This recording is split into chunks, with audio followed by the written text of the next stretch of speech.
کیا چیز ہے، وہ مذہب اس کو اس کی اجازت نہیں دیتا. نام و نسب زمین کے نسلوں میں بٹ گئے، آدم کے بیٹے کتنے قبیلوں میں بٹ گئے، آئے ہیں جب سے پیش امامت کے مسئلے، سجدے ہمارے کتنے مرحلوں میں بٹ گئے. یہ کس طرح سے قوم کو الزام گمراہی جب رہنما ہی قوم کے فرقوں میں بٹ گئے. اگر رہنما ہی فرقوں میں بٹ گئے اور انہوں نے اس چیز کو نہیں سمجھا، اس کو مقصد کو نہیں سمجھا، تو ہم اس مہان اور اس گریٹ ریلیجن کو کیوں دوست دیں جنہوں نے پوری دنیا میں امن کو لایا. یہ سمجھنے کی چیز ہے، کیونکہ بہت ساری چیزیں مجھ کو بھی معلوم نہیں تھی. میرے بھی من میں بہت سارے مس انڈرسٹینڈنگ تھے. جب میں نے اسلام کو پڑھا اور اسلام جاننے والوں سے چرچا کی تو میرے من میں بہت سارے جو مس انڈرسٹینڈنگ تھے وہ مس انڈرسٹینڈنگ دور ہو گئے. ایک جگہ ایسی آیت آئی ہے جہاں پہ کہا گیا ہے کہ اس دنیا کی کوئی بھی ایسی جگہ نہیں ہے جہاں پہ ہم نے اپنے نبی اور رسول نہ بھیجے.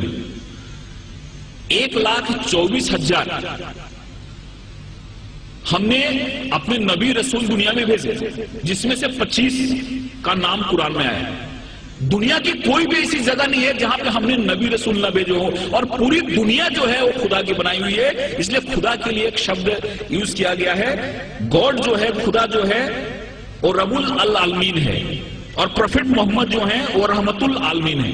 خدا ہر ایک کے لیے، پروفٹ محمد کا جو سندیش ہے وہ کسی ایک ویکتی کے لیے نہیں ہے، ایک ملک کے لیے نہیں ہے، ایک انسان کے لیے، پوری دنیا کے لیے، کیونکہ ہر ایک welfare of the whole community اس چیز میں آتی ہے.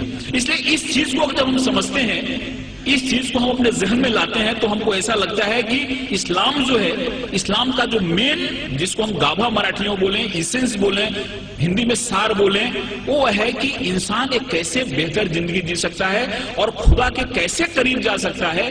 ایک چیز ہمارے اسلام میں بتائی گئی ہے، اور مجھے امید ہے کہ اس طرح کے کارکرم سے یہ جو بات ہے لوگ تک پہنچے گی اور انسان ایک اچھا بہتر انسان بنے گا، اور ہر ایک انسان کے من میں پیار محبت کی بات آئے گی.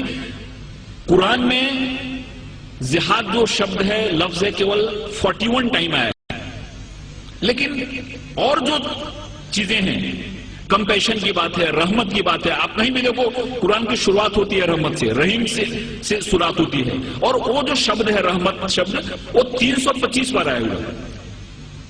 رحمت شبد جو ہے، کمپیشن شبد جو ہے، وہ 325 بار آیا ہوا ہے، اور جہاد شبد جو ہے وہ 41 ٹائم آیا ہے، اور وہ بھی جنگ کے ارتھ میں نہیں آیا ہے. جہاد ایک ایفرٹس کے روپ میں آیا ہے، ایک کوشش کے روپ میں آیا ہے. اور اس میں بھی ایسا کہا گیا ہے کہ جہاد اکبر اور جہاد اصغر. تلوار کی لڑائی بہت چھوٹی لڑائی ہے جس کو انہوں نے جہاد اصغر کہا، اور خود سے لڑنا جہاد اکبر ہے. سب سے بڑی لڑائی ہے خود سے لڑنا. ہمارے اندر جو وکار ہیں، ہمارے اندر جو دوش ہیں، ہمارے اندر جو خامیاں ہیں، ان خامیوں سے لڑنا سب سے بڑی لڑائی جس کو جہاد اکبر کہا. اور تلوار کی لڑائی چھوٹی لڑائی ہے، اس لڑائی کو بہت زیادہ ترجیح نہیں دی، وہ جہاد اصغر ہے. اس لیے بہت ایسی چیزیں ہمارے سامنے آتی ہیں جن چیزوں سے ایسا لگتا ہے کہ اسلام نے دنیا کو کیا دیا، لیکن کچھ لوگوں نے جان بوجھ کے اس کو پھیلایا، کچھ لوگوں نے سمجھا اس کو نہیں، کچھ لوگوں نے سمجھایا نہیں. اور مجھے امید ہے کہ جس حساب سے اسلامی ریسرچ سینٹر نے اسلام کو بڑے سائنٹیفک ڈھنگ سے سامنے لایا ہے، ان کی کتابیں بھی جو نکلی ہیں، وہ کتابیں جب کوئی آدمی پڑھتا ہے تو اس کے من میں ایک صحیح پکچر آتا ہے. کہیں بھی کسی کے بارے میں نفرت نہیں، کہیں بھی کسی کے بارے میں من میں ودویش یا دشمنی پیدا نہیں ہوتی. اس لیے میں خدا سے دعا کرتا ہوں کہ ان کا یہ جو مقصد ہے وہ کامیاب ہو. ہمارے ہندوستان میں، پوری دنیا میں امن پھیلے، قومی ایکتا پھیلے، قومی آہنگی پھیلے. اور اس شبدوں کے ساتھ میں آپ سے ودا لیتا ہوں کہ محبت سے کرو آغاز تو اجنبی بھی قریب آتے ہیں. محبت سے کرو آغاز تو اجنبی بھی قریب آتے ہیں، اور محبت ہے ایک روحانی منزل جہاں فرشتے بھی سر جھکاتے ہیں. خدا حافظ. Spread the word, oh man. Spread the word of Islam. Oh, fortune one, paradise must be won.